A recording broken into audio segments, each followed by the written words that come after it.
Sajarah Tatar Sunda nu gemah ripa pakait mengkeut tageh jeung hilafah nu jadi puseur daya hubungan nu moal puka ngalahir pamimpin umat para ulama anu amanah bajoang ngusir penjajah sina nyingkah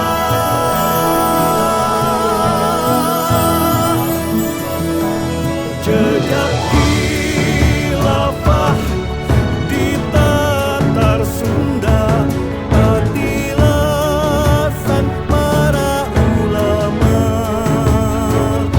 mimpin umatna pamikiran siasat jeung sumanep jihad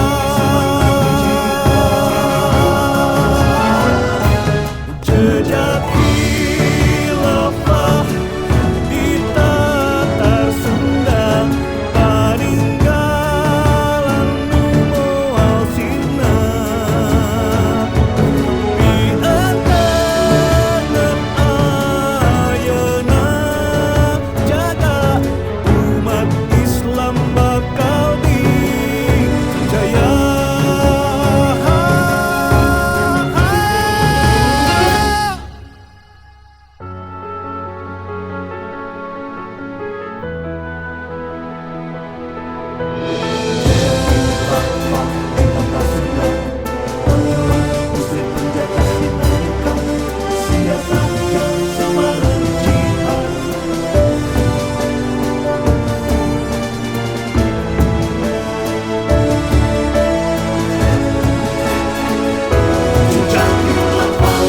Jejak khilafah di Tatar Sunda patilasan para ulama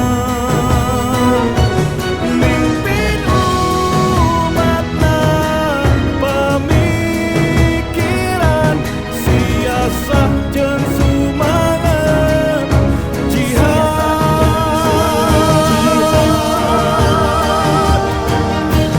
jejak khilafah di Tatar Sunda paninggalan nu moal sirna pieuteungan ayeuna jaga umat Islam bakal dijaya.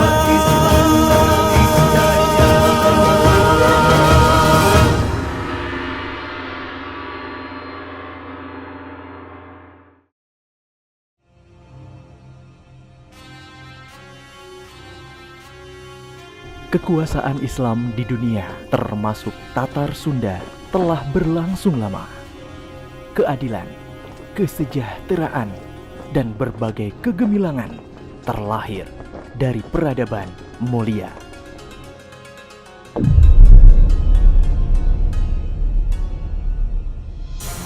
Reconquista menjadi spirit para salibis bergerak untuk menghancurkan jejak kekuasaan Islam.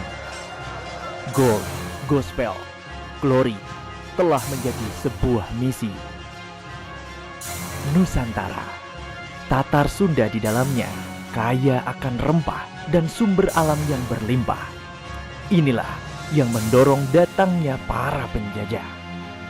Pemerintahan company pada waktu itu yang dipimpin oleh Jan Pieterszoon membangun kastil VOC ini sebagai benteng pertahanan sekaligus juga pusat pemerintahan company Belanda yang ada di Batavia, Jakarta hari ini. Penindasan, kekejaman, perampokan kekayaan alam terus dilakukan. Ki Bagus Rangin melakukan perlawanan terhadap arogansi kekuasaan saat itu, di mana secara terah sebetulnya beliau memiliki terah Kesultanan Cirebon. Ruh utama, jiwa utama, nafas utama perlawanan terhadap kolonial adalah agama, adalah Islam. Berbagai perlawanan terus digencarkan demi hilangkan belenggu penindasan. Panji perang yang dibawa oleh Fathahillah pada waktu itu adalah dikenal sebagai Panji Macan Ali, bentuk Zulfikar, dan ternyata menjadi penanda jihad fi sabilillah di seluruh wilayah Nusantara melawan kolonialisme bangsa asing penjajah. Bukan hanya itu, pada periode penjajahan Belanda tersebut, itu bermunculan banyak pesantren di Tatar Sunda. Lembaga pendidikan ini bukan hanya menjadi medium penyebaran ajaran Islam, tapi juga mendorong bangkitnya spirit perlawanan terhadap penjajah melalui kitab-kitab yang diajarkan. Inilah spirit jihad umat Islam Tatar Sunda melawan penjajah.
(1453 Miladia), Konstantinopel jatuh ke tangan Kesultanan Utsmaniyah. Pertarungan maha dahsyat yang banyak diabadikan sejarah ini dimenangkan pasukan pimpinan Sultan Muhammad Al-Fatih. Kemenangan ini bukan hanya menancapkan kekuasaan Islam di dunia, sebagai imbasnya terjadi perubahan peta perdagangan dunia, terutama berhubungan dengan bangsa Eropa. Bangsa Eropa yang sangat memerlukan rempah untuk keperluan musim dingin, sebelumnya bisa dengan mudah mendapatkannya di wilayah bekas Konstantinopel. Namun, beralihnya kekuasaan Konstantinopel dan ditutupnya pintu perdagangan menjadikan mereka harus berpikir lagi, kemana harus mencari sumber rempah yang baru. Bukan hanya menutup pintu perdagangan, jatuhnya Konstantinopel juga meningkatkan rasa dendam dan permusuhan kaum kafir Eropa yang sudah bergejolak sejak kekalahan di Perang Salib. Pada 1492 Miladia, aliansi Castilla dan Aragon dengan membawa spirit salibis bergerak untuk menghancurkan jejak kaum muslim terakhir di wilayah Andalusia, yakni Granada. Peristiwa ini sekaligus menandai bangkitnya spirit kebangkitan mereka untuk menguasai dunia. Akhirnya, lengkap sudah motivasi mereka, dorongan kekurangan rempah-rempah, kemajuan teknologi pelayaran, serta misi gold atau kekayaan, glory atau kejayaan, dan gospel atau menyebarkan agama berkumpul menjadi solusi atas persoalan bangsa Eropa. Dan mereka menemukan apa yang harus mereka lakukan: menjelajah lautan.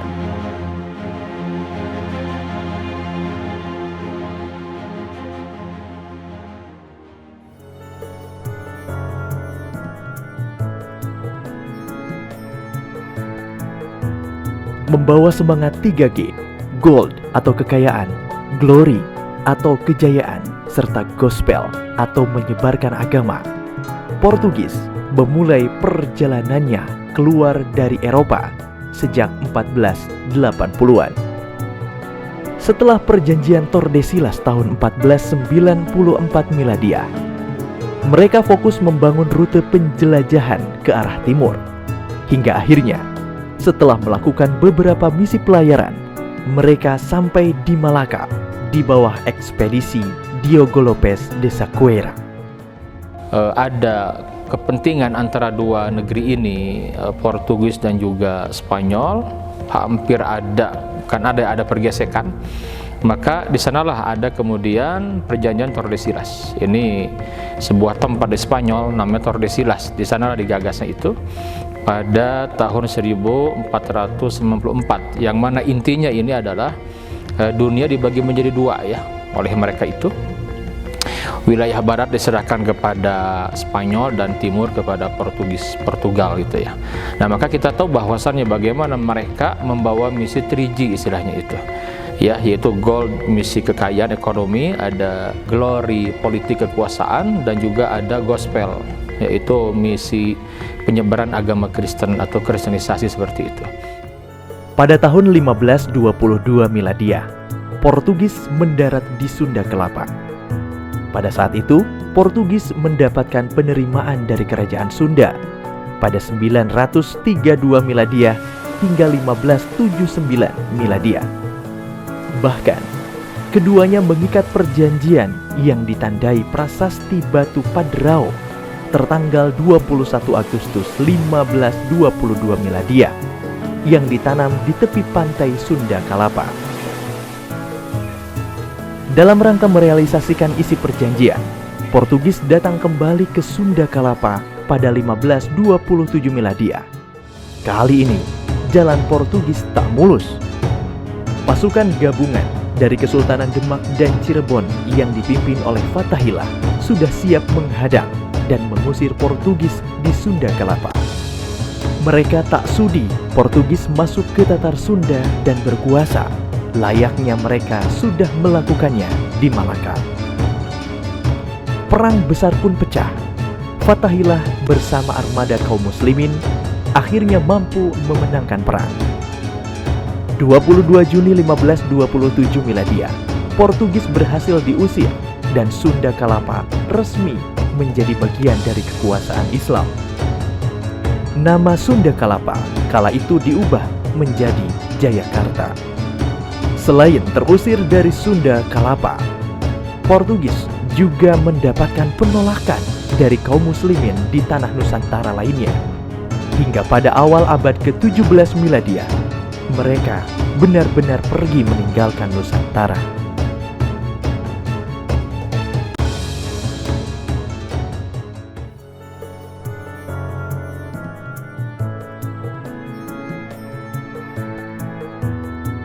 Kesultanan Cirebon yang berperan besar dalam terusirnya Portugis. Panji Macan Ali yang digunakan Kesultanan Cirebon, pimpinan Sunan Gunung Jati itu mirip dengan panji pasukan muslim di belahan dunia yang lain.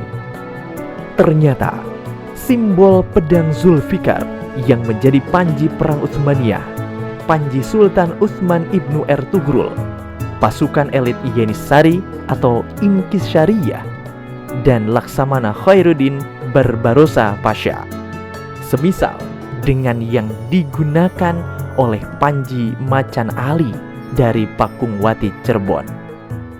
Ya, panji perang yang kemudian disematkan ya, pedang Zulfikar yang dimaksud itu pun kemudian disematkan pula ya kalimat yang begitu populer di antara para mujahidin, yaitu kalimat la fata illa Ali wala syaib illa Zulfikar, yang maknanya adalah tidak ada sosok pemuda kesatria terkecuali Ali bin Abi Thalib, dan tidak ada pedang yang sangat tajam yang menakutkan orang-orang kafir, yaitu pedang Zulfikar, pedang yang dikuasakan oleh baginda Nabi Muhammad SAW kepada Ali bin Abi Thalib karramallahu wajhah.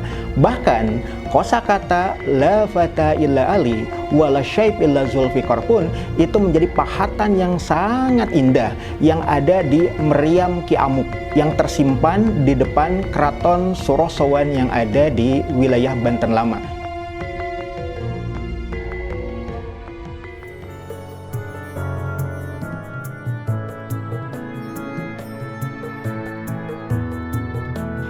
Belanda pada abad pertengahan bukanlah kekuatan utama Eropa.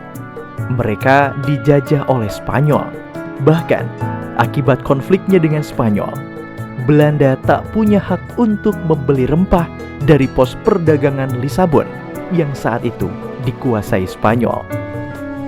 Kondisi itu membuat Belanda berpikir, bagaimana caranya mendapatkan rempah dari sumber lain.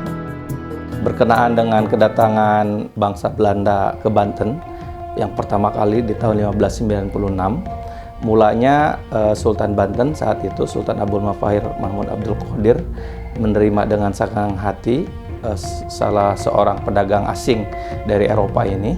Tapi setelah diikuti 3 bulan, pedagang dari Belanda ini nampaknya mereka memang sangat serakah dan ingin mencoba memonopoli perdagangan yang sudah berlangsung sedemikian mapan dan sedemikian menguntungkan terhadap pihak-pihak yang melakukan perdagangan di Teluk Banten, sehingga Sultan Banten memutuskan untuk melakukan konfrontasi yang sifatnya asertif dengan mengusir pedagang dari Belanda ini. Ditolak di Banten, rombongan Belanda lain berhasil sampai di tanah Maluku. 5 kapal pimpinan Jacob van Ness memimpin 22 perwakilan perusahaan dagang tiba di sana pada 1598 Miladia. Mereka berdagang lalu pulang dengan keuntungan mencapai 400% pada 1599 Miladia. Keuntungan berlipat inilah melatari Belanda membangun persekutuan dagang lebih besar di antara para pengusaha mereka. Lalu berdirilah VOC pada 1602 Miladia. Meskipun bukan bagian langsung dari pemerintah Belanda, VOC memiliki hak yang besar dalam urusan perdagangan. Mereka memegang hak monopoli perdagangan Belanda dari Tanjung Harapan hingga Nusantara. Melalui lobi dan perjanjian, VOC berhasil membangun markas dagang seluas 50 kali 50 vandem yang berlokasi di sebelah timur Muara Ciliwung, pelabuhan Sunda Kalapa pada 1611 Miladia. Persis di belakang saya ini adalah sisa-sisa dari Kastil Batavia, ya. Kastil Batavia itu ya dibangun oleh Gubernur Jenderal Jan Pieterszoon semenjak tahun 1618. Dia yang menjabat sebagai Gubernur Jenderal Kompeni Belanda atau VOC di Batavia ini merasa perlu untuk membangun kastil yang dia sebut sebagai Kastil Batavia. Ada juga yang kemudian menyebutkannya sebagai Fort Jakarta atau Benteng Kota Jakarta. Dimaksudkan oleh Jan Pieterszoon yang mewakili kepentingan Kompeni Belanda pada waktu itu demi untuk menjaga ya keamanan dan juga kenyamanan pihak Kompeni Belanda untuk menguasai Nusantara. Terbentuknya Batavia menjadi era baru imperialisme dan kolonialisme di Tatar Sunda.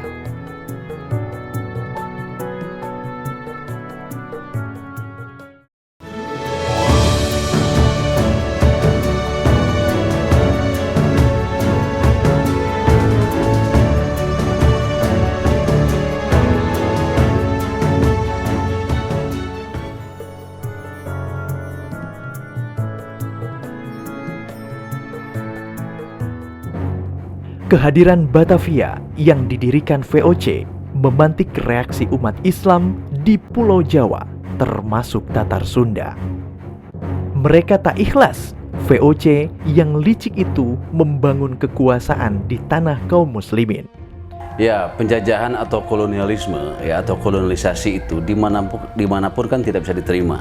Ya, itu sebagai sebuah kejahatan kemanusiaan, kerakusan ekonomi, ya, kemudian politik yang sewenang-wenang yang menghalalkan segala cara untuk menguasai kelompok masyarakat, bangsa dan negara lain, kan begitu. Itu tuh filosofi dasarnya. Maka sebetulnya kolonialisasi dimanapun tidak akan bisa diterima. Terlebih lagi ketika terjadi di masyarakat Muslim. Masyarakat Muslim itu jelas punya kesadaran pertama anti penjajahan, yang kedua menganggap orang kafir sebagai musuh, terutama orang kafir yang memang menentang ya dan mempersekusi dakwah Islam gitu, yang anti terhadap Islam itu pasti diklaim sebagai orang kafir yang dianggap sebagai musuh, kan begitu. Yang kedua, Belanda ketika datang ke Nusantara dari mulai Portugis, kemudian Belanda, Spanyol, semuanya itu kan membawa agen penjajahan asing, kolonialisasi yang merebut hak hidup ya dan merampas kebebasan hidup masyarakat banyak, kan gitu, masyarakat umum, kaum pribumi. Susuhunan Agung Hanyokrokusumo, penguasa Kesultanan Mataram Islam yang kekuasaannya meliputi hampir seluruh tanah Jawa, termasuk Priangan sebagai benteng kekuasaannya yang terletak di sebelah barat, melihat munculnya kolonialisme VOC ini. Kemudian, ia terpanggil untuk mengenyahkan VOC karena dianggap membahayakan. Mujahidin Laskar Mataram Islam melakukan 2 kali penyerbuan untuk mengenyahkan VOC dari Batavia. Pada tahun 1628 Miladia, mereka melancarkan pengepungan pertama. Pada tahun 1619, VOC berhasil menguasai Batavia. Maka bangkitlah perlawanan jihad yang diserukan oleh Sultan Agung Mataram, mengirimkan syariah jihad, yaitu pasukan perang yang dipimpin oleh Tumenggung Baurekso dari Kendal, melakukan serangan terhadap Batavia, benteng VOC Belanda. Tak cukup sekali Mujahidin Kesultanan Mataram Islam untuk kedua kalinya, mereka berusaha mengepung VOC kembali pada tahun 1629 Miladia. Sultan Agung atau Susunan Agung Hanyokrokusumo itu melakukan evaluasi. Dari banyak evaluasinya itu adalah memang Susunan Agung Hanyokrokusumo ini meminta bantuan ya. Salah satunya juga mengirimkan surat ke Utsmani dan sebagainya, walaupun surat ke Utsmani itu balasannya baru datang setelah penyerbuan kedua. Termasuk juga nanti bagaimana terkait dengan pasokan pangan, terus kemudian telik sandi, intelijen itu diperbarui semua hingga kemudian setahun kemudian diberangkatkan kembali. Nah, sebelum berangkat ini Mataram itu membuka banyak lahan persawahan yang mungkin jejaknya tuh masih bisa kita lihat hari ini. Ya, jadi mulai dari Cirebon hingga Bekasi ya, kira-kira itu adalah kita kenal lahan persawahan di wilayah Pasundan. Yang ini sedikit berbeda dengan ciri khas wilayah Pasundan. Jadi sawahnya itu lebih luas. Ya, mungkin hampir mirip dengan di Jawa. Nah, ini memang waktu itu adalah sawah-sawah ini dibuka memang dilakukan untuk sebagai bahan pangan pasukan yang akan berangkat menaklukkan Jayakarta. Dan inilah yang kemudian dilakukan oleh pasukan Mataram. Mereka berangkat sampai yang terjadi adalah ternyata pergerakan pasukan ini bocor.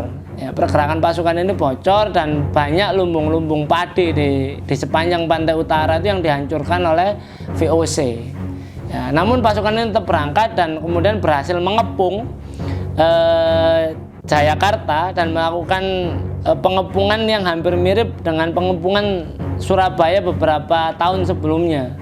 Ya, jadi bagaimana pasukan ini membendung aliran sungai, menyebarkan bangkai binatang sehingga muncul penyakit dan efeknya banyak waktu itu pasukan Belanda itu akhirnya tewas akibat kolera. Setelah 2 kali penyerangan Kesultanan Mataram Islam ke Batavia, VOC dengan berbagai strategi licik mampu merebut satu persatu wilayah kekuasaan Kesultanan Mataram Islam. Namun, bara perlawanan terhadap VOC tak hanya datang dari wilayah timur.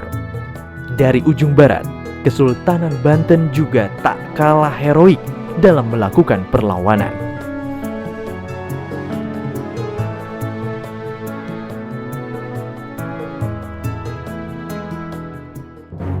Kesultanan Banten adalah penguasa wilayah Batavia sebelum direbut VOC. Saat itu, Batavia adalah pelabuhan dagang yang ramai. Fakta itu memantik minat VOC untuk mengambil alih. Berkali-kali, VOC melakukan gangguan terhadap pedagang dari luar negeri yang hendak datang ke wilayah Kesultanan Banten untuk melakukan hubungan dagang. Dengan kekuatannya, Kesultanan Banten tidak tinggal diam. Mereka juga terlibat dalam upaya mengusir VOC dari Tatar Sunda. Sejak 1652 Miladia, Sultan Ageng Tirtayasa melakukan berbagai upaya untuk mengusir VOC hingga Kesultanan Banten dan VOC sejak itu terlibat dalam berbagai konflik. Nah, ketika mereka Muslim, maka ideologi perlawanan itu makin kuat lagi, gitu. Karena Islam itu pertama jelas anti penjajahan, kemudian agama perdamaian, kemudian apalagi di Nusantara ini sebagai mayoritas, ya otomatis tidak rela mereka dengan datangnya kolonialisasi itu, walaupun dalam tahap-tahap tertentu tidak berdaya, gitu. Jadi menerima kolonialisasi sebagai sebuah akibat persaingan kekalahan politik, ya, kerajaan-kerajaan dan Kesultanan Islam Nusantara. Akhirnya Belanda terus makin dominan, akhirnya menjadi penguasa kolonial, walaupun tidak semuanya, ya. Tidak semua wilayah bagian Nusantara itu menjadi penjajahan kolonial Belanda. Dan peran ulama dalam perlawanan melawan kolonialis Belanda itu sangat besar, ya. Misalnya ketika peperangan melawan kompeni Belanda yang mencoba ingin menguasai Banten dan menguasai wilayah-wilayah Banten yang terluar, itu Sultan Banten memohon ulama untuk memimpin doa perang. Dan ada kisah, dan ini bisa diverifikasi, ulama itu namanya Arya Wangsakara, kalau dalam sejarah Banten disebutnya Mas Haji Wangsaraja, itu ditandu selama 9 hari dengan panglima pasukannya Kiai Arya Senapati itu dari Banten Lama ke perbatasan sisi timur, sisi barat Sungai Cisadane di Tangerang. Dan ulama ini dia memimpin doa perang dan sekaligus juga mengobarkan semangat jihad. Ini ketika direkam dalam sejarah Banten, ini menunjukkan bahwa dan posisi ulama ini adalah imam kesultanan, itu betapa penting mengobarkan semangat melawan kolonialisme Belanda saat itu. Dan perang besar melawan kompeni Belanda pada perang 1682 sampai 1685, kita juga mengenal sosok Syekh Yusuf Al-Makassari, pahlawan nasional yang diangkat sebagai pahlawan nasional oleh 2 negara, oleh Afrika Selatan karena beliau dibuang ke Afrika Selatan berkat perlawanannya melawan Belanda, dan juga diangkat sebagai pahlawan nasional oleh Republik Indonesia. Beliau juga adalah ulama, beliau adalah kiai dan guru ngajinya Sultan Haji waktu di Mekah, kemudian diangkat oleh Sultan Ageng Tirtayasa sebagai Qodil Qudot atau sebagai penasehat tertinggi untuk urusan keagamaan di wilayah Kesultanan, dan sekaligus juga menantunya Sultan Ageng Tirtayasa. VOC kemudian mendapatkan celah mengusik Kesultanan Banten dengan melakukan politik adu domba atau divide et impera terhadap internal kesultanan. Saat itu, VOC berusaha mengadu domba Sultan Ageng Tirtayasa selaku penguasa Kesultanan Banten dengan putra mahkotanya sendiri yang bernama Pangeran Haji. VOC mengompori sang pangeran untuk menyingkirkan ayahnya sendiri dari Kesultanan Banten. Sultan Haji, putra mahkota, itu sejak tahun 1670-an memang dipengaruhi terus oleh Belanda melalui mata-matanya yang bekerja sebagai duta besar Belanda yang tinggal di Banten, dan melalui berbagai macam isu yang dihembuskan kepada Sultan Haji bahwa kesultanan tidak akan diberikan suksesinya ke Sultan Haji, tapi ke adiknya, ke Pangeran Purbaya, itu membuat label psikologi Sultan Haji, dan nanti pada ujungnya, pada peristiwa besar peperangan antara Kompeni Belanda yang membela Sultan Haji dengan Kesultanan Banten, Sultan Ageng Tirtayasa, itu berujung pada kekalahan Sultan Ageng Tirtayasa dan penempatan Sultan Haji oleh Kompeni Belanda sebagai Sultan Banten Boneka, tidak mendapatkan legitimasi dari masyarakat Banten dan juga tidak mendapatkan legitimasi dari kalangan elit bangsawan Banten. Dampaknya, sejak itu Kesultanan Banten mengalami kekacauan. Ikatan Pangeran Haji dengan VOC adalah petaka yang tak semestinya ada. Namun, apakah perlawanan berakhir? Jelas tidak. Putra-putra penjaga Kesultanan Banten yang paham bahwa VOC adalah musuh yang licik, mereka melakukan gerilya dan menyebar ke berbagai wilayah untuk menumbuhkan semangat jihad menjaga wilayahnya dari penjajah. Setelah Sultan Ageng Tirtayasa seluruh pasukannya itu dikalahkan di ibu kota, terusir dari ibu kota, mereka tidak berhenti berjuang. Diteruskan panji perjuangan melawan kolonialisme ini dikobarkan oleh putra-putranya Sultan Tirtayasa, termasuk oleh menantunya Syekh Yusuf Al-Makassari. Makanya kita mengenal Pangeran Purbaya. Pangeran Purbaya itu sebenarnya sultan. Dia diminta menggantikan Sultan Haji. Makanya dalam surat-surat di 1682 yang terekam dalam catatan Dagregister atau harian pegawai Kompeni Belanda di Batavia, itu banyak sekali surat-surat dari Sultan Purbaya ke Gubernur Jenderal. Itu menunjukkan bahwa sesungguhnya Sultan Haji itu bukan lagi sultan. Nah, Pangeran Purbaya ketika istana Sultan Banten dikuasai oleh Kompeni Belanda, maka dia memimpin mengobarkan perlawanan terus-menerus. Tentu di daerah-daerah terluar, misalnya di daerah yang kita kenal sekarang wilayah Tirtayasa. Terdesak dari Tirtayasa karena berhasil juga didesak oleh pasukannya Cornelis Pilmen, lalu mereka ke arah Pagedangan, ke arah Serpong, kemudian menyebar ke arah Singa. Itu perlawanan di daerah Jasinga. Ingat, Jasinga ini adalah wilayah yang sangat bersejarah. Di sana ada Gunung Munara. Gunung Munara itu dikenal sebagai pusat tempat bertapaknya Sultan Maulana Hasanuddin. Gitu. Makanya Gunung Munara ini dianggap sebagai dijadikan pusat perlawanan. Dan Sultan Syekh Yusuf Al-Makassari juga setelah 4 tahun berjuang, konon ditangkapnya di sebuah hutan di daerah Jasinga. Dan perlawanannya sampai ke daerah Cianjur, Sumedang, dan seterusnya. Makanya kita kalau ke daerah Citerep, di sana ada salah satu makam Sultan Ageng Tirtayasa, namanya Pangeran Sake. Sampai sekarang masih diziarahi orang-orang dari Cilengsi, dari Cibeet, dari mana-mana, itu masih menziarahi makam ini. Dan Pangeran Sake adalah salah satu putra Sultan Tirtayasa yang turut berjuang mengobarkan perlawanan melawan VOC, Kompeni Belanda, pasca ibu kota Kesultanan Banten dikuasai oleh Kompeni Belanda. Demikian pula dengan kaum muslimin di berbagai wilayah Tatar Sunda. Mereka melakukan perlawanan terhadap VOC untuk mengusirnya pergi.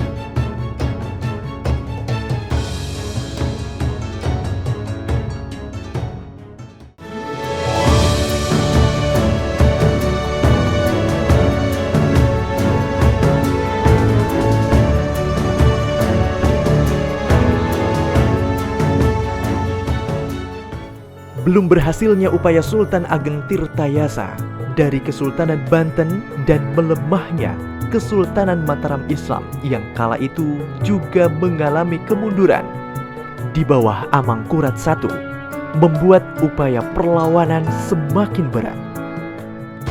Perjuangan yang mulanya dapat mengandalkan kekuatan kekuasaan menjadi lebih terlokalisir dengan perlawanan fisik yang dipimpin tokoh-tokoh kultural yang ada di tengah-tengah umat. Sejarah mencatatkan nama-nama tokoh tersebut.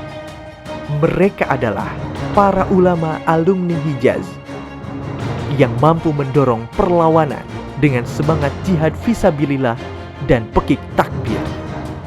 Ruh utama, jiwa utama, nafas utama perlawanan terhadap kolonial adalah agama, adalah Islam.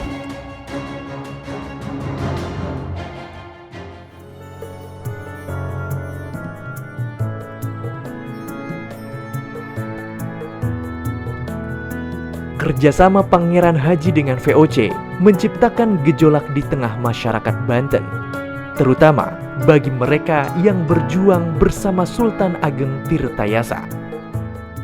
VOC yang saat itu berhasil mempengaruhi Kesultanan Banten menyerang pasukan Sultan Ageng Tirtayasa hingga sang sultan ditangkap pada 1683 Miladiah. Perlawanan Sultan Ageng Tirtayasa kemudian dilanjutkan oleh Syekh Yusuf Al-Makassari, Pangeran Purbaya, dan Pangeran Kidul bersama ribuan pasukan termasuk gabungan laskar dari Makassar, Bugis, dan Melayu. Dalam gerilyanya, pasukan ini bergerak ke arah timur Tatar Pasundan sampai ke Padalarang, lalu berbelok ke pesisir selatan sampai daerah Desa Karang, hingga akhirnya bertemu dengan Syekh Abdul Muhyi Pamijahan, murid dari Syekh Abdul Rauf As-Singkeli, seorang ulama besar dari Aceh. Syekh Abdul Muhyi ini kemudian terlibat dalam upaya melindungi, mendukung, dan turut merancang strategi bagi gerakan gerilya dari pasukan Syekh Yusuf Al-Makassari dan laskarnya. Kedua orang tokoh ini, baik itu adalah Syekh Yusuf Makassari dan juga Syekh Abdul Muhyi Pamijahan, beliau itu kedua orang alim ulama ya yang memiliki keilmuan itu sampai ke Mekah. Di antaranya juga ya sanad keilmuannya nyambung kepada kesultanan yang ada di Nangru Aceh Darussalam, yaitu kepada Mufti Besar Kesultanan Aceh yang kita kenal sebagai Syekh Abdul Rauf As-Singkeli. Dan kalau kemudian nyambung ke sanad keilmuan yang ada di kota Mekah, ada sosok yang kita kenal sebagai Syekh Ahmad As-Kusaisi dan juga Syekh Ibrahim ya, Al-Qurani.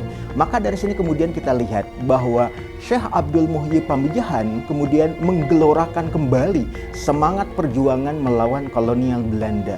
Dan kita tahu bahwa beliau dikenal luas oleh masyarakat yang ada di Tatar Sunda sebagai sosok alim ulama dan juga sebagai sosok mujahid yang menggelarkan semangat jihad perlawanan melawan penjajahan.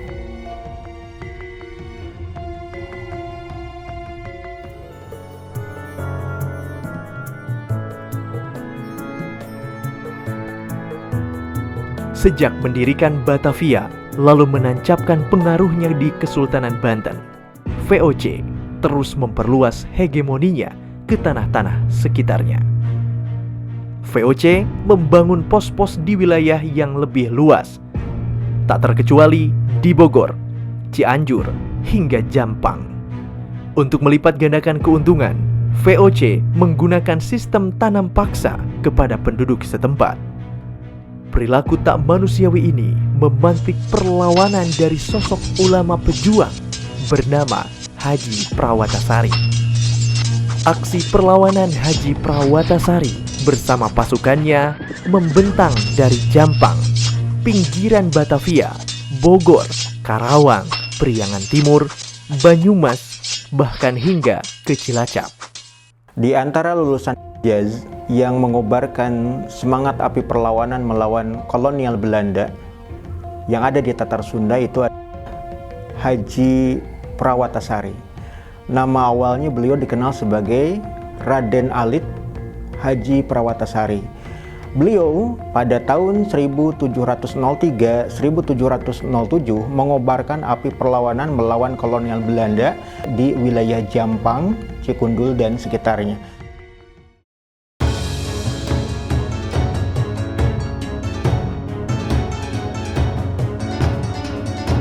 Umat Islam Banten yang melihat kemunduran Kesultanan Banten sebenarnya tak tinggal diam. Beberapa gerakan umat Islam untuk menghilangkan pengaruh VOC bermunculan. Tak terkecuali duet perlawanan Kiai Tapa dan Ratu Bagus Buang. Saat itu Kompeni Belanda VOC itu terjadi pada pertengahan abad ke-18, persisnya di 1750 sampai 1755. Dua tokoh yang menggerakkan perlawanan melawan VOC dengan maksud mengusir Kompeni Belanda dari Batavia dan mengembalikan kedaulatan serta martabat dan marwah Kesultanan Banten seperti masa sebelum Sultan Haji, masa Kompeni Belanda berkuasa dan Sultan Haji sebagai Sultan Boneka. Itu dilakukan oleh Kiai Tapa dengan mitranya, kolaboratornya yang sangat terkenal itu Bagus Buang. Pasca perlawanan Kiai Tapa, perlawanan jihad umat Islam tak berhenti di sana. Semangatnya terus berkobar dari generasi ke generasi hingga abad ke-19 Miladia. Perlawanan jihad umat Islam terhadap pemerintahan kolonial Belanda terus berkobar.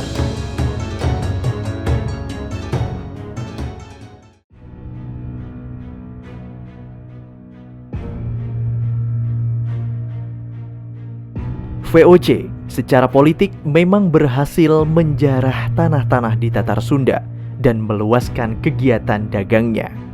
Namun, mereka memiliki banyak masalah, mulai dari korupsi, kecurangan, konflik antar internalnya, dan perlawanan jihad yang tidak pernah berhenti dari umat Islam penjaga Tatar Sunda tak sebanding dengan pendapatan yang mereka terima, hingga menyebabkan terkurasnya keuangan VOC, hingga mengakibatkan mereka bangkrut dan bubar pada 31 Desember 1799 Miladia. Pasca bubarnya VOC, kekuasaan di Hindia Belanda pada umumnya dan Tatar Sunda khususnya masih dalam cengkraman kolonialisme, imperialisme pemerintah kolonial Belanda. Seluruh pegawai VOC di Tatar Sunda kini berada langsung di bawah kendali pemerintah kolonial Belanda. Tentu saja, tetap dengan membawa visi dan misi yang sama. Dan karenanya, perlawanan jihad fisabilillah belum berakhir. Jadi tahun 1800-an ke sini gitu. Karena itu puncak kezaliman. Maka ketika masyarakat kehilangan kepercayaan kepada pemimpinnya, ya waktu itu para raja-raja itu, karena mereka justru bagian dari kaki tangan penjajah itu sendiri gitu, ya, bagian dari penjajah itu. Maka masyarakat itu berpindah kepada para ulama gitu sebagai pemimpin yang non formal, yang mereka hadir hidup bersama masyarakat, yang senantiasa berbicara bagaimana solusi di tengah keterpurukan masyarakat. Dan kita kenal sampai kemudian ulama ini memotret, melihat kondisi di waktu itu yang terjadi di negeri ini, kezaliman di mana-mana. Maka mereka sepakat jalan keluar untuk melawan kaum penjajah ini adalah dengan berfatwa jihad.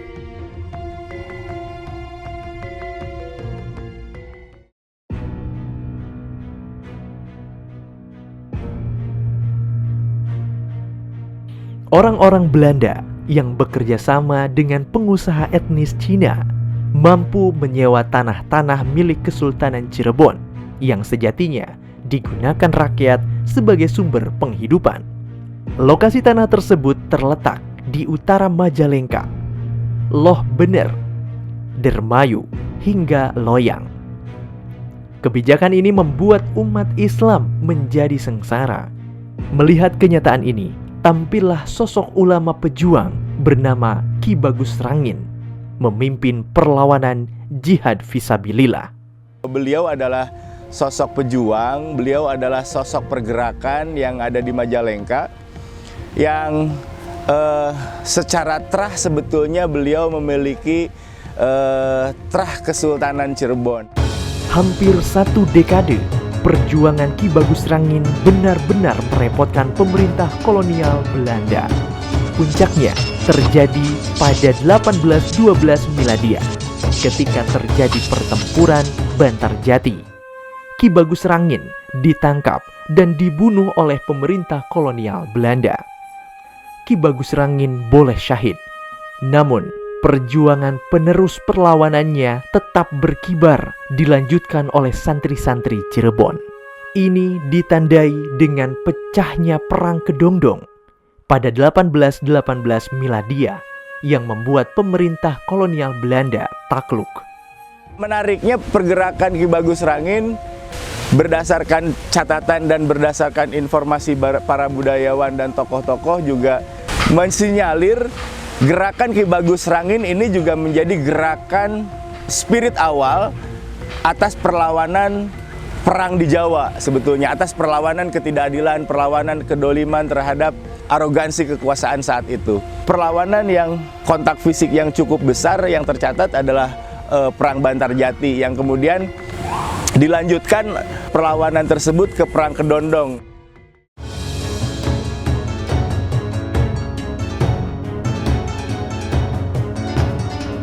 Perjalanan jihad fisabilillah di Tatar Sunda tak berhenti sampai Perang Kedongdong.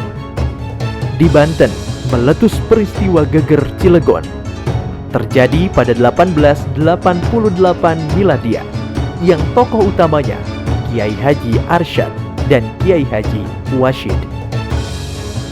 Meskipun Kesultanan Banten telah resmi oleh pemerintah Belanda dihapuskan pada 1813 Miladia, perlawanan umat Islam di wilayah barat Tatar Sunda ini tak terhenti. Sejarah mengenal Kiai Haji Arsyad dan Kiai Haji Washid sebagai tokoh ulama pejuang di masa itu. Sosok ulama yang mengerahkan seluruh upayanya untuk mengusir pemerintah Belanda. Perlawanan masyarakat Banten pasca diruntuhkannya Kesultanan Banten oleh Denles November 1808 itu sangat intens sekali. Di abad 19 pasca dihancurkannya Kesultanan Banten, lebih dari 17 kali pemberontakan baik skalanya besar maupun kecil.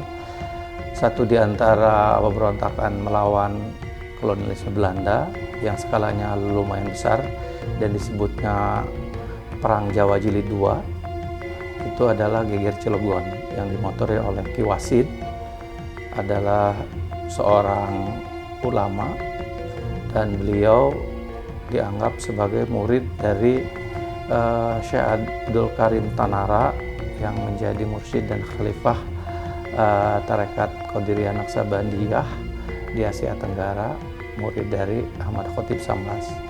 Dan perlawanan yang dimotori oleh Ki Wasid melawan Belanda ini dikenal sampai sekarang dengan Geger Cilegon. Geger Cilegon untuk sementara waktu berhasil menumpas eksistensi pemerintah kolonial Belanda di tanah Cilegon. Untuk kesekian kalinya, tokoh ulama pejuang terus melakukan perlawanan jihad fisabilillah dan merepotkan penjajah pemerintah kolonial Belanda.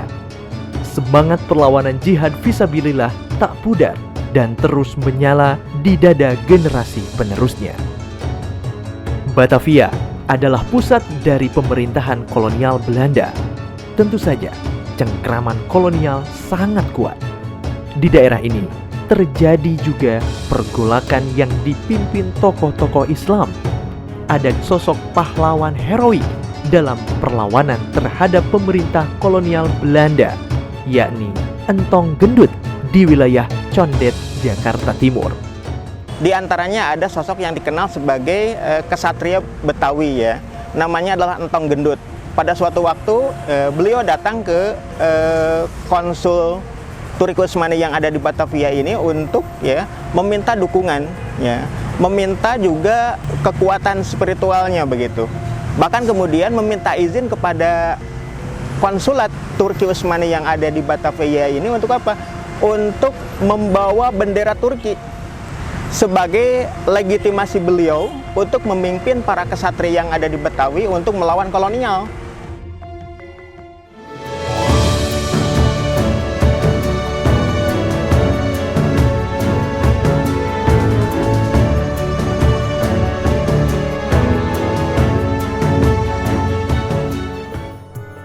Seluruh perlawanan fisik umat Islam di Tatar Sunda dilatari ajaran jihad fisabilillah yang termaktub dalam kitab-kitab populer dunia Islam pada zaman kekhilafahan Utsmani.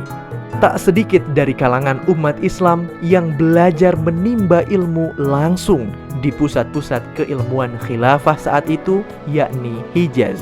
Tak heran jika banyak tokoh-tokohnya adalah alumni Hijaz. Mereka membawa spirit serupa dengan yang dipancarkan pusat-pusat keilmuan khilafah Utsmani kala itu. Pada periode penjajahan Belanda tersebut, itu bermunculan banyak pesantren di Tatar Sunda. Lembaga pendidikan ini bukan hanya menjadi medium penyebaran ajaran Islam, pendidikan Islam, tapi juga mendorong bangkitnya spirit perlawanan terhadap penjajah melalui kitab-kitab yang diajarkan. Justru perlawanan terjadi sengit melalui pemikiran oleh para ulama. Dan memang masifnya perlawanan secara pemikiran ini terutama dilakukan setelah masa Kesultanan Banten kalah. Ya, jadi terutama juga masa setelah kalahnya Pangeran Diponegoro. Nah, baru setelah itu masif ya, apa yang kemudian dikenal dengan jaringan ulama Jawi, Ashabul Jawiyah, jaringan ulama-ulama Nusantara termasuk Tatar Sunda yang kemudian mukim dan belajar di Al-Haramain yang Mekah maupun Madinah.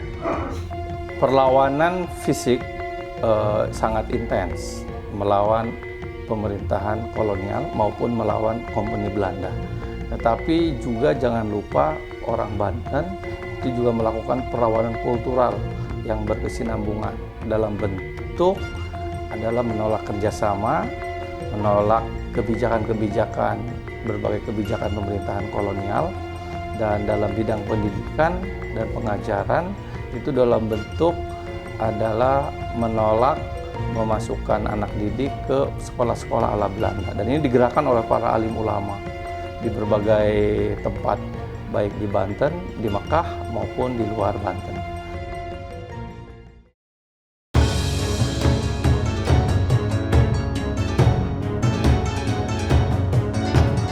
Perlawanan pemikiran dan politik Menak Cianjur, Sumedang, dan Limbangan pada 1800-an, semisal oleh Haji Raden Surya Atmaja atau Pangeran Mekah, pemimpin Sumedang Larang yang dikenal alim dan solih dan pernah melindungi tokoh Mujahidah Aceh Cut Nyakdin.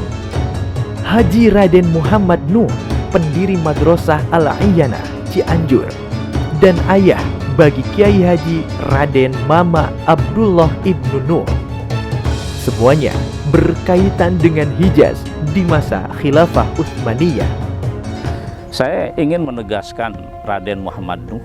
Nah, beliau itu adalah salah satu pendiri Syarikat Islam di Cianjur. Ya, beliau ternyata tidak berhenti di situ, dan pada saat yang sama itu sekitar tahun 1912 beliau mendirikan Al-I'anah itu ya, sebenarnya singkatan dari I'anatul Talibin wal Miskin, sebenarnya begitu, karena memang tujuan beliau itu adalah ingin membantu orang-orang yang menuntut ilmu dan orang-orang miskin sebenarnya begitu. Dan alhamdulillah perjuangan beliau itu tidak berhenti membentuk Al-I'anah begitu. Nah, tapi kemudian beliau menurunkan perjuangan melanjutkan Al-I'anah itu kepada Mama Abdullah bin Nuh. Ternyata beliau juga diberikan tugas gitu ya untuk menjadi imam Masjid Agung.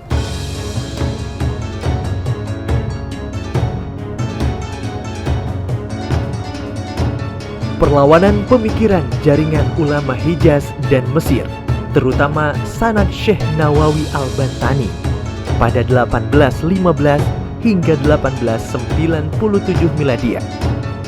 Dalam pendidikan dan dakwah di masjid, majelis, dan pesantren Tatar Sunda sejatinya merupakan upaya menolak pengaruh westernisasi Belanda. Begitupun yang dilakukan oleh Syekh Tubagus Ahmad Bakri Sempur, cucu Qadi Kesultanan Banten, Trah Sultan Ageng Tirtayasa. Kemudian mulai abad 19-an, 1920-an, itu mulai masif ya, apa yang disebut dengan jaringan ulama Haramain di Tatar Sunda. Itu dimulai ya pada masa dikurunnya Syekh Nawawi Muhammad bin Umar Al-Bantani. Nah, dari situ kita bisa nanti bisa melihat ada jaringan yang cukup luas ya, melakukan perlawanan meskipun tidak secara fisik, melalui pendidikan, melalui dakwah gitu, menjaga kaum muslimin itu tetap ada pada Islam. Darah segar yang dipompakan oleh jantung intelektual dan spiritual dunia Islam di Haramain mendorong umat Islam termasuk di Banten untuk melakukan perlawanannya baik secara fisik maupun kultural. Bukti-bukti hubungan keilmuan antara ulama di Tatar Sunda dengan ulama di Kekhilafahan Utsmaniyah juga dapat terlacak melalui sanad-sanad keilmuan yang ada. Misalnya, sanad-sanad ulama seperti Syekh Nawawi Al-Bantani dan Syekh Syatibi Gentur terhubung dengan sanad ulama di wilayah pemerintahan khilafah seperti Ibnu Hajar Al-Haytami, Syamsuddin Ar-Ramli, hingga Al-Khatib Asy-Syarbini. Pengaruhnya sangat kuat di berbagai lembaga pendidikan yang berdiri sejak dulu hingga kini. Pengaruh sanad keilmuan Haramain dan Al-Azhar ke pesantren-pesantren di Tatar Sunda itu dapat dibuktikan dengan mudah. Lewat apa? Lewat pendidikan yang dijalani oleh para ulama di Nusantara, terutama adalah para ulama Tatar Sunda yang banyak belajar ke Haramain, ke Hijaz dan Al-Azhar. Kemudian kembalilah ke Nusantara dengan kurikulum yang dibawa dari sana, dengan model pengajian yang dibawa dari sana, demikian juga dengan keilmuan dan spirit yang dibawa dari sana. Pengaruh sanad ini dapat terlihat di Tatar Sunda melalui sistem pendidikan di pondok pesantren tradisional yang ruhnya ialah kitab Ta'lim Al-Muta'alim dan syarahnya yang diduga kuat naskah kedua kitab tersebut sampai ke tanah Jawi dan Tatar Sunda melalui jaringan Al-Haramain atau Hijaz. Di dalam syarah kitab tersebut dijelaskan bahwa memang Ta'limul Muta'alim ini yang merupakan karya dari Syekh Azhar Nuji rahimahullah ta'ala merupakan rujukan bagi Haram Ashraf Al-Muluk Was-Salatin. Dari namanya kita bisa pahami bahwa ini adalah lembaga yang sifatnya khusus bagi keluarga para sultan di Daulah Utsmaniyah, semacam lembaga khusus untuk pembinaan anak-anak sultan, sehingga terwujud generasi penerus yang kelak menjadi pemimpin di tengah masyarakat. Di antara alasan ya menjadi bukti bahwa kitab Ta'lim Muta'alim ini merupakan bentuk bagaimana Khilafah Utsmaniyah memberikan panduan ya dalam penyelenggaraan pendidikan Islam kepada rakyatnya. Dan ini sampai diduga kuat itu melalui jaringan ini, jaringan ulama Haramain.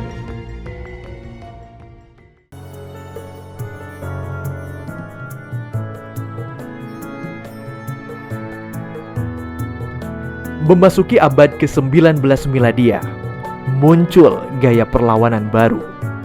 Para tokoh-tokoh Islam membangun kekuatannya melalui perang politik dan pemikiran. Salah satunya pemikiran Barat dengan isu modernisme. Perang pemikiran inilah sangat berbahaya sekali daripada perang fisik. Perang pemikiran akan merasuk kepada pemuda-pemuda kaum muslimin, madrasah-madrasah. Termasuk juga misalnya gerakan-gerakan pembaruan dari Mesir. Nah, kalau ke Mesir ini justru pembaruan, artinya bagaimana Islam disesuaikan dengan konteks. Modernisme lah bahasa sekarang. Jadi bagaimana Islam disesuaikan dengan situasi dan kondisi.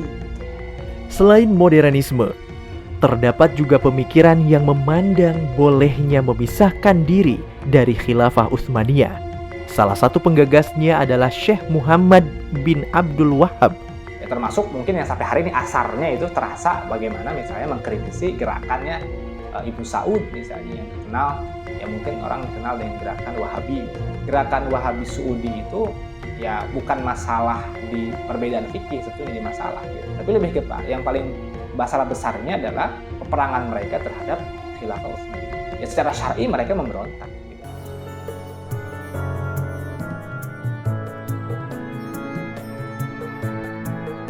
Memasuki abad ke-20 Miladiah, pola perjuangan yang intelektual dihadirkan para pejuang Islam.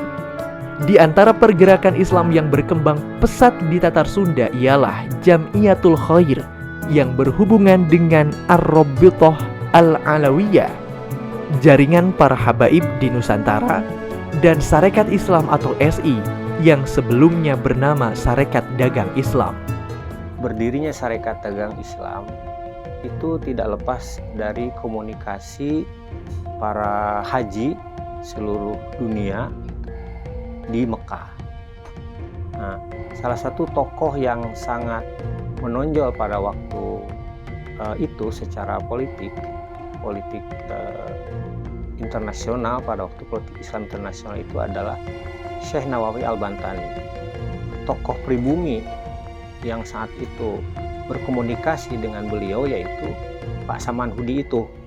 Saat dipimpin Haji Umar Said Cokro Aminoto, pergerakan ini sangat kuat dan mampu merepotkan Belanda. Meski berdiri di Surakarta, pengaruh Sarekat Islam sampai juga hingga Bandung. Bahkan, ibu kota Jawa Barat ini menjadi lokasi Kongres Nasional pertama Sentral Sarekat Islam pada 17 hingga 24 Juni 1916 Miladiah.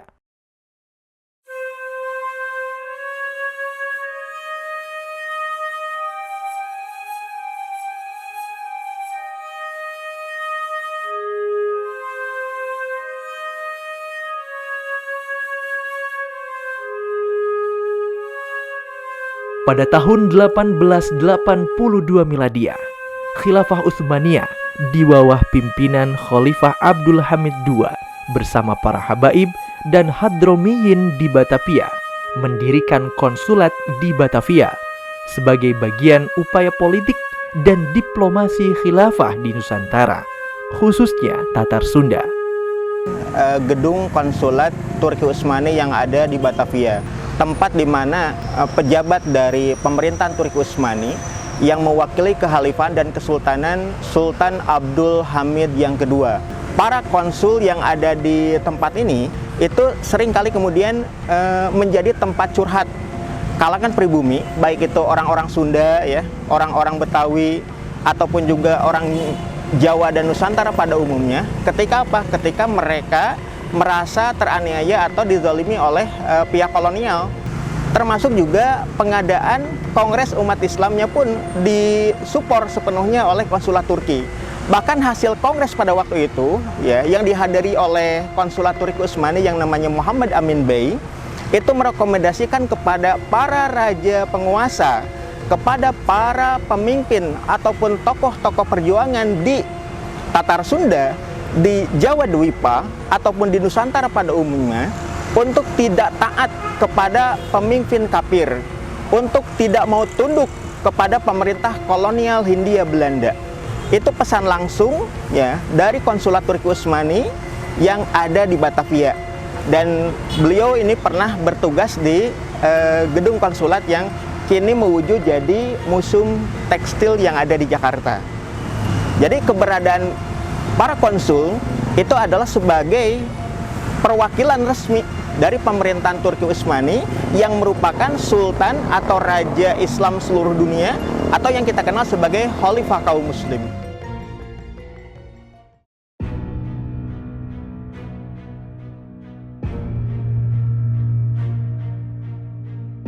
Khilafah Islamiyah secara resmi dihapuskan pada 3 Maret 1924 Miladiah.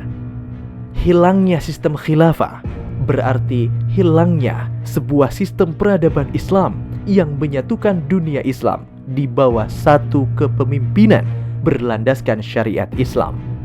Sebagaimana diketahui, para sejarawan membagi sejarah khilafah Islam menjadi 4 masa. 1. Khilafah ala minhajin nubuwah, masa kepemimpinan Khulafaur Rasyidin. 2. Khilafah Umayyah 661 hingga 750 Miladiah. 3. Khilafah Abbasiyah pada 750 hingga 1517 Miladiah. 4. Khilafah Utsmaniyah pada 1517 hingga 1924 Miladiah. Iya, musibah terbesar memang ya ketika kekhilafahan Islam yang berdiri hampir 13 abad itu harus runtuh. Tepatnya pada tanggal 3 Maret tahun 1924. Kita mengetahui bahwasannya kekhilafan yang terakhir milik umat Islam itu kekhilafan Turki Utsmani gitu. Dan memang itu puncaknya ya, secara formilnya itu dibubarkan resminya itu oleh Mustafa Kemal. Dia seorang Yahudi dari Dunama. Juga akan mengetahui ya bagaimana persengkokolan orang-orang Inggris dengan sosok Mustafa Effendi tadi, sekaligus juga persengkokolan Inggris dengan para penguasa Arab yang ada di Jazirah. Di Jazirah Arabia juga ada sosok yang dikenal sebagai ya Abdul Aziz Ibn Saud dengan keberadaan Wahhabi Movement atau gerakan pemurnian akidah yang diusung oleh Syekh Muhammad bin Abdul Wahhab. Mereka ini pun kemudian bersekongkol dengan Inggris untuk memisahkan diri dari kehalifan Islam, bahkan kemudian menunjukkan pemberontakannya dengan pengangkatan senjata setelah berkonspirasi dengan sosok yang dikenal sebagai perwira intelijen Inggris yang dikenal sebagai Kolonel Thomas Edward Lawrence. Orang-orang mengenalnya sebagai Lawrence of Arabia. Orang Arab menyebutnya sebagai Lawrence al-Arabi. Dia inilah yang kemudian disusupkan oleh pemerintah Inggris untuk memprovokasi sekaligus juga mengagitasi orang-orang Arab untuk bogot, untuk memberontak kepada kekuasaan Utsmaniyah. Maka dalam perang raya ataupun The Great War atau kita mengenalnya sebagai Perang Dunia Pertama 1914-1918, orang-orang Arab diprovokasi oleh Inggris untuk memisahkan diri dari pemerintahan kehalifan Islam Turki Utsmani, dan itu semakin memperburuk keadaan Kesultanan Kehalifan Islam hingga pada tanggal 3 Maret 1924 sebagai tindak lanjut dari perjanjian Lausanne antara kepentingan Inggris dengan kepentingan nasionalis Turki yang mengakibatkan keputusan dari Majelis Raya Nasional yang ada di Ankara, Turki pada waktu itu yang dipimpin oleh Mustafa Effendi membubarkan Kehalifan Islam tertanggal 3 Maret 1924.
Ratina sajarah tata Sunda nugema ripa pakai itu mengket tage jeung hilaf nu jadi puserdaya hubungan nu moal puka ngalahir pamimpin umat para ulama anu amanah bajo